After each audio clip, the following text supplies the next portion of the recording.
سلام دوستان، خیلی خوش اومدید به یک ویدیو جدید از چنل با آموزش. امروز میخوام به شما یک بانکی رو معرفی بکنم که بسیار خدمات خوبی داره و وامه های بسیار عالی به مردم میده.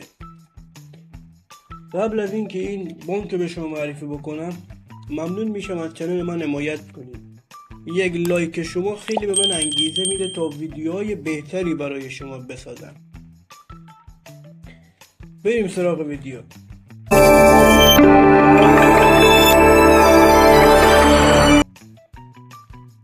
وارد مایکت میشید و بلو بانک رو شما دانلود باید بکنید. بلو بانک که شما دانلود کردید، وارد بلو بانک میشید و روی گزینه ثبت نام میذارید. روی گزینه ثبت نام که بزنید، ساخت شما باید افتتاح حساب بکنید. افتتاح حساب در این اپلیکیشن بلو 7 دقیقه بیشتر طول نمیکشه.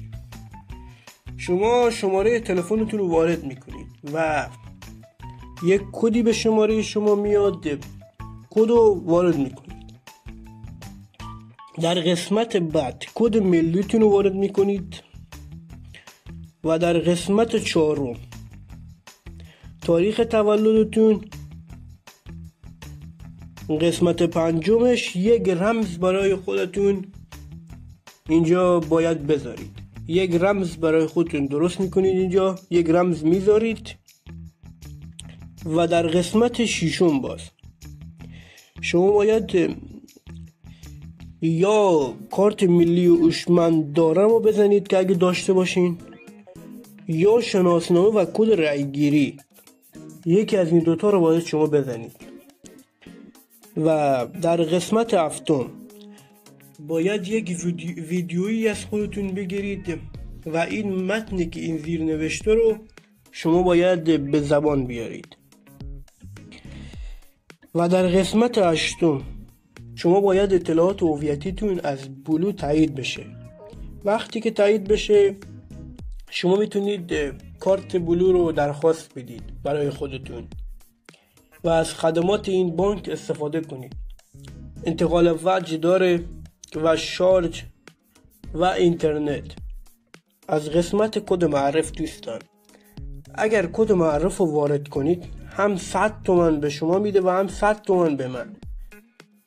من اینجا کد معرف رو میذارم دوستان. دوست داشتین از کد معرف من استفاده کنید که یک حمایتی هم از من میشه. ما الان بریم وارد حساب بلومون بشیم.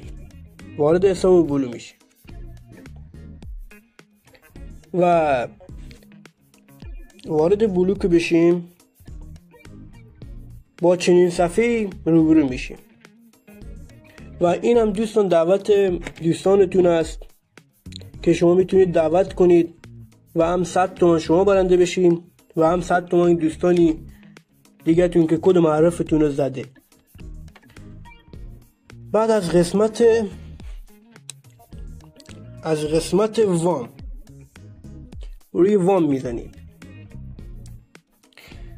روی وام که بزنید، شما باید 3 ماه توی بلو بانک پول داشته باشید به مبلغ 3 میلیون تومان.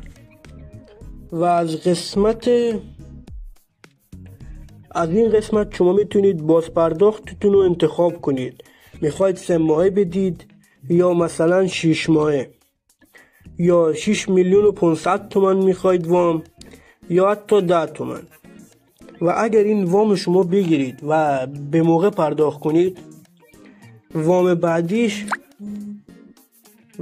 بعدیش 40 میلیون تومنه که میتونید 40 میلیون تومن از این بلو وام بگیرید که بدون ضامن و بدون پیش پرداخت هیچی از شما نمیخواد. و اگر دوستان 10 میلیون تومن شما بگیرید و بخواد 1 ماه پرداخت کنید، از شما هیچ سودی نمیگیره، سودش 0. ولی اگه بخواید مثلا 6 ماه پرداخت کنید، سود 20%، سودش 20% دیگه. دوستان این بود از ویدیوی امروز. ممنون میشم از چنل من حمایت کنید، لایک، کامنت، سابسکرایب یادتون نره که به من خیلی انگیزه میده. ویدیوهای قبلی رو حتما تماشا کنید، بسیار مفیدن. تا ویدیو دیگر بدرود.